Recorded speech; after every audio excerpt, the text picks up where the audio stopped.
Ken Ofori Atta no lawyer John Ashkoff and I no kasei wa landed into big trouble. Na Black Rasta ajemre abra oboyin chemu na best wo say yemu ransimnim na yenhwe ne yeko ene de eba Ofori Atta's big American lawyer John Ashkoff in big trouble. Now, remember where you heard it first. John David Ashkoff, we told you and we broke the news here that he was Ken Ofori Atta's American lawyer. We told you that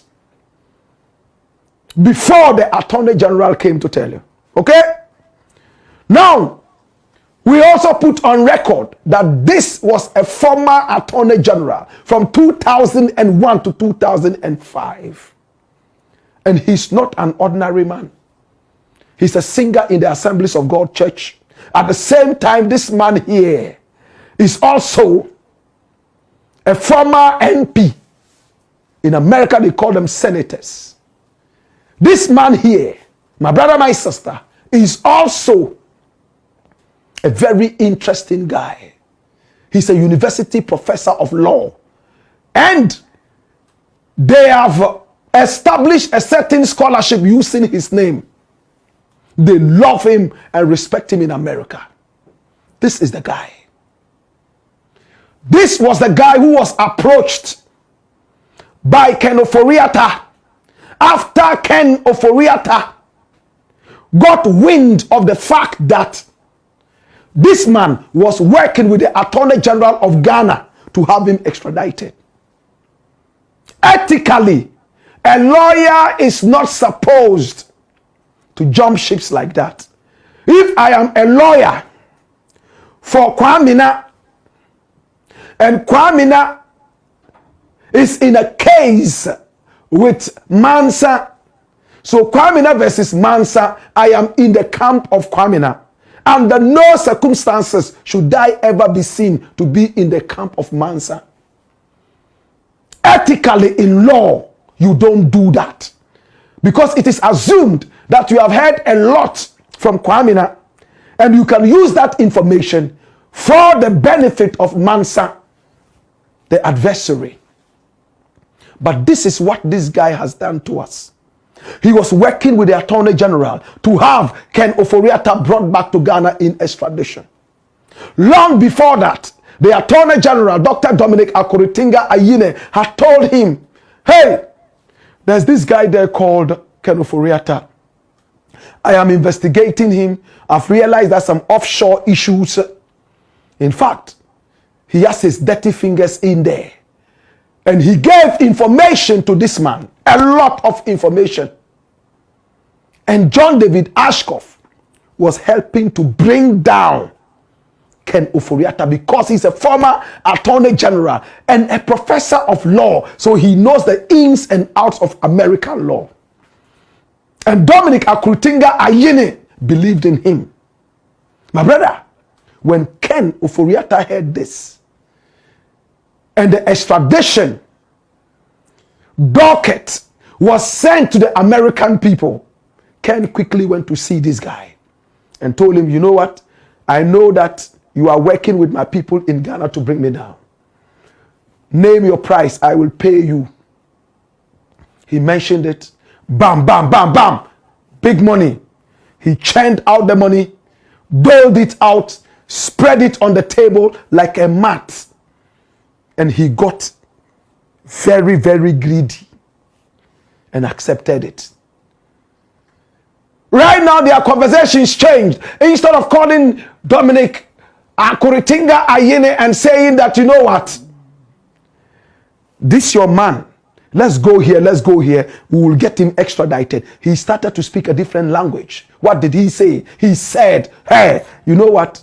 Are you sure that the extradition, when he comes home, he will have a fair trial, he will have a safe passage? He said, of course, you know that. But when he went back to Kennedy, I beg your pardon, Ken Ofori Atta, and told him, Charlie, go to Ghana. He said, no, I didn't pay you to send me back to Ghana. I want to remain here. Why are you talking about me going to Ghana? Make sure that I remain here. I've paid. Oh, you want more money? So now, this guy here called John David Ashcroft went back to the Attorney General of Ghana and told him that, you know what, let me be frank with you. I am now in the camp of Ken Ofori Atta. And Akrotinga Ayene put his hand on his head. Ethically, this is not supposed to be done. The last time I checked, the Attorney General was sitting in meetings to see how this man here can be sued for conflict of interest in one way or the other. But the Attorney General doesn't seem to be interested in that suit. But it gave him another option to be able to get to the Americans and get Ken come home through a revocation of his visa. We have given you all the information. What is new today? Come here. Now, John David Ashcroft handpicked another lawyer by name Inayat Kasimi. Full name Inayatullah Kasimi. This guy, hey, he's a specialist extradition lawyer. His specialty, listen, is in extradition. And he only works for top-notch VVIP people around the world. Now, once you are arrested by ICE, Immigration and Customs Enforcement of America, 98% of the time, you are going home. But this man is a specialist when it comes to extradition. So he's known and renowned all over America. Now this man here called Inayat Kasimi, he was born and bred in Afghanistan. And listen to this, it's very important.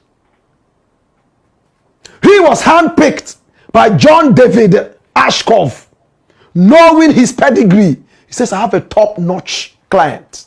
I want you to help him. Make sure that he remains here. And most of the time, this guy never fails. Inayat Kasimi. He was born in Afghanistan. In 2004, the president of Afghanistan decided to make him the Minister of Transport and Aviation. Transport and Aviation. At the time, he was only 26 years. Can I just go back a bit? This man has 2 dates of birth. Like that guy in Kumasi. Reverend Kusi Boateng. 2 different dates of birth. 1979. And then later, 1969. 10 years. What a man. What happened? In 2004, he was supposed to be the Transport and Aviation Minister. But the laws of the country said, you cannot be a minister if you are less than 35 years. But the country still wanted him to be a minister because he was sharp. He went to school in America, so sharp. So his age was forced and changed from the 79 birth to 1969, 10 years interval. Like Abedi Pele was going to play for the Black Stars and his age was so low, they had to increase it by 2 years or so, so he could play for the Black Stars. That was what happened to this guy. Initially born in 1979, all of a sudden, because of politics and office, 69 born. And when he went in there, controversies. After his tenure of office in 2006, 5 years later, in 2011, another government came into power and held him. He had allegedly stolen $9 million American dollars from the people of Afghanistan. In fact, he had gone into a certain deal that was supposed to procure 4 aircrafts for the Afghan nation. Do you understand? And the 4 aircrafts, he had chobo, what we call in Ghana chobo, kickback, 9 million American dollars. But he was behind bars for only 3 days. The new leader quickly brought him out and cancelled all the charges and said that they were baseless. From that time, he found himself in America again, practicing his law. Top class lawyer. This man here is a controversial lawyer. The Afghan people still think that he's a criminal who ran away with their 9 million American dollars. A lot of them believe that it was politically stirred up. My brother, my sister, these are the 2 big names around Ken Ofori Atta. But interestingly, Victor Smith has spoken. Who is Victor Smith? He spoke with Joy FM. And he told Joy FM that he went all the way to the Caroline Detention Center. And remember yesterday we told you this. To speak with Ken Ofori Atta. And Ken refused that he doesn't need any help from Ghana. All Ghanaians should leave him in peace and go away. Now, and remember we told you this before it broke. The FBI is involved in the case of Ken Ofori Atta. 5 different agents and institutions. 5 in America. And we gave you all the info. Now the interesting thing is, if it was all about immigration, ICE would have been the only outfit interested in that. But once FBI has its hand there, as told to us by Victor Smith, the Ghana ambassador to America, there is no way Ken is going to stay there. He will come home. Can I tell you more? Why is the FBI interested in Ken? Yesterday we gave you a gist. Can we go deeper today? My brother, my sister, the Attorney General told us point blank that he is investigating Ken Ofori Atta in one aspect, not the SML. And what is the aspect? Offshore. Do you know what it means to say offshore? Do you know the intricacies of offshore crimes? What are offshore crimes? What is the Attorney General investigating specifically in this Ken Ofori Atta offshore crime? Run the dossier. Watch this. Offshore crimes involve illegal activities using maritime routes or offshore financial centers, including piracy, smuggling, human and drug trafficking, and illegal fishing, often linked to transnational organized crime for money laundering, tax evasion. Hallelujah. Ken Ofori Atta made a lot of money using his data bank. All the money that came into the country, he had a cut. Did he launder the money? What other dealings was he involved in that had to do with offshore crimes? NPP set to retaliate NDC arrests. And this is a guy called Justin Kodua. Do you know him? It looks like I know this guy. Is that not the guy whose prophet is Reverend Kusi Boateng? That's him, right? MC Ashoba, and see if that's him. Okay. Thank you. So it's a confirmation. This was the guy Reverend Kwesi Boateng prophesied to and told him that his party would win. And that on the day of elections, there would be some kind of confusion. People would come out on the street and demonstrate for the first day. But on the second day, everybody would forget and victory would be for. And the reason he gave was the most ridiculous. He said the victory was because of this guy. That because you are here, the house of grace, because of you, your party is going to win.